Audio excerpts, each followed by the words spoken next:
to go 10 along the Gulf Coast, or was it from the beginning the plan to send them on I-59? Was there some change to a change that was made, or was this all along the plan? Now, that is an agreement with Mississippi Department of Transportation that if Mississippi is not evacuating, that we still can use I-10 eastbound, and we do that.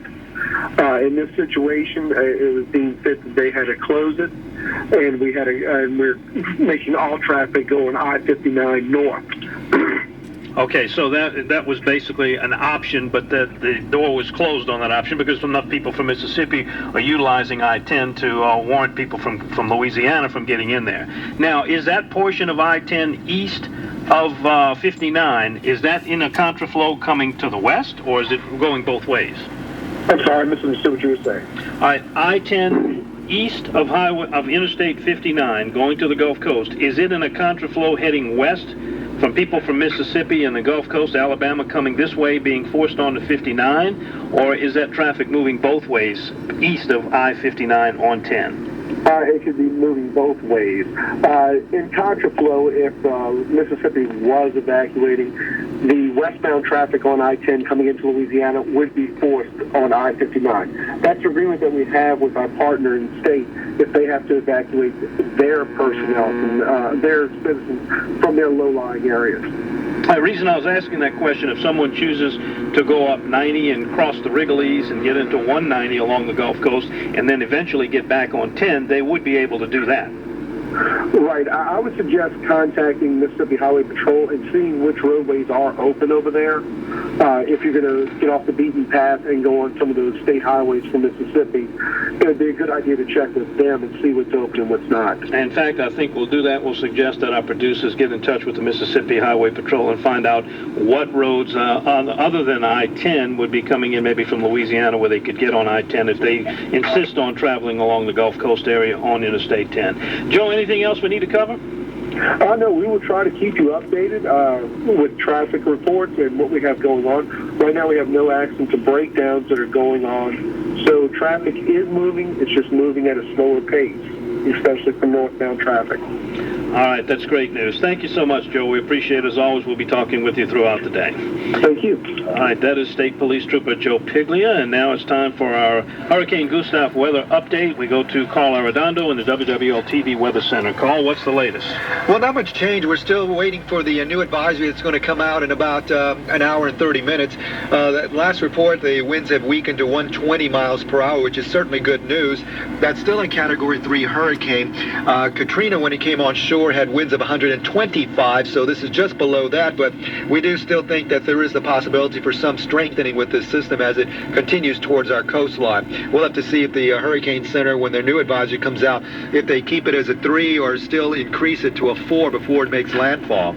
All right, we talked about that. We'll be coming forward at about 10 a.m., and we also talked about possibly getting some of those little vortex reports from the flights that are going in. Is there anything there that's new that we didn't talk about prior? Well, a NOAA aircraft is out there right now looking at the hurricane and trying to find out what's going on. They haven't sent a vortex message yet, but we're continuing to watch it and see what's going on. But they're flying out there, and I'm sure they're going to see a system that's not very organized or not well developed like we saw before it hit Cuba. So we're going to wait to see what they say about it, but I would imagine they'd talk about the dry air and the shearing that's going on in the western and southwestern side of this hurricane, which has kept it from intensifying over that very warm loop current. That's why we've said many times that, people see the Gulf of Mexico very warm and assume that a hurricane's going to be strong, but it's not just one factor alone that drives a hurricane. There has to be all the factors all put together.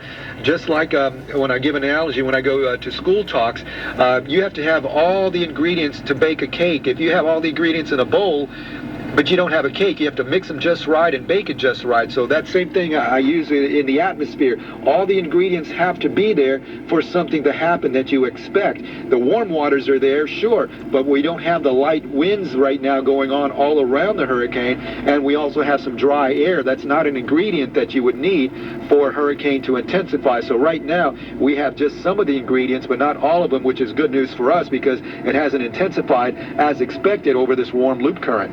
Well, I would be happy to have lots of missing ingredients and have a bad cake in this case, to use your analogy. Absolutely. Carl, thank you so much for that update. We'll be looking forward to the next one in about 30 minutes or so. Okay. That is Carl Arredondo in the WWL-TV Weather Center, updating us on the latest on Hurricane Gustav. All right, let's go now down to Plaquemines Parish, to the Sheriff's Office, where Major John Marie is standing by. John, how are you this morning? Doing the best I can, Don. Just trying to get people out of harm's way. It seems that right now the lower end of the parish is well secured. House and pull out a bloated, decomposed body after this is over. I'll be the happiest man on earth, and that's what I'm fearing. The worst case scenario, that when the water comes up, we're going to have a lot of people, especially the elderly. It's the elderly that's given most our deputies the most grief, saying that they've been through everything that ever hit Plaquemines Parish and they're not leaving. Well, this isn't like anything that ever hit Plaquemines Parish, and people are going to have a lot. The West Bank of Jefferson and Orleans get out for their own good, get out and try to get as high ground as they can and safe from the problems.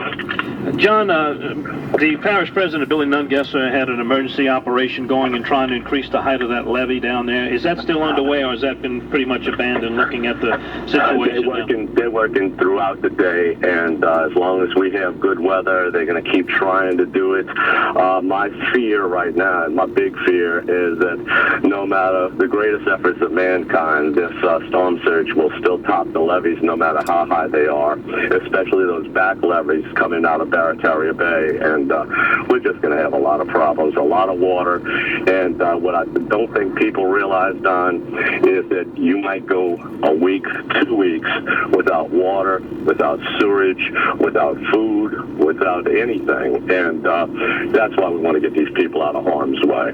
Yeah, Plaquemines Parish, the most exposed, one road in, one road out. Certainly there's probably possibility of that road being cut off, and you certainly don't want that situation to happen. Do you feel pretty comfortable, though, that the lower portion of the parish is pretty well, everybody's gone? Wow, man, it's looking great. Our deputies did a remarkable job down there. We went door to door. We had our Marine Division going from marina to marina, from camp to camp, from business to business.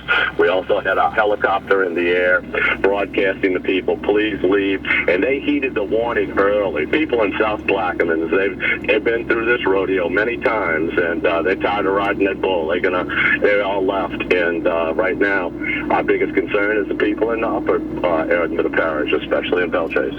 All right, thank you so much for that update, John. We'll look forward to talking with you further. Don, you guys call me if you need anything. Well, I'll be here throughout the storm. Thank you very much. That is Major John Marie with the Plaquemines Parish Sheriff's Office. And folks, if you're down there in that Belchase area, from the looks of this thing, all indications are, if they're telling people in low-lying areas of Tangipahoa and St. Tammany, it's time to get out. For God's sake, down in Plaquemines Parish, I just can't, for the life of me, can't understand why anybody would want to stay down there. All right, 260-1870 or 866-889-0870. Let's get back to our telephone lines. Let's get an I-59 update. We've got Kim checking in with us. She's on 59, or he. Kim, good morning. Hi, good morning. Kim, where are you on 59? I'm probably about 30 miles before Hattiesburg, and it's just been moving 5 miles an hour. I mean, it's bumper to bumper, both sides, contraflow and our flow, just barely moving. Yeah. How far are you headed? Sound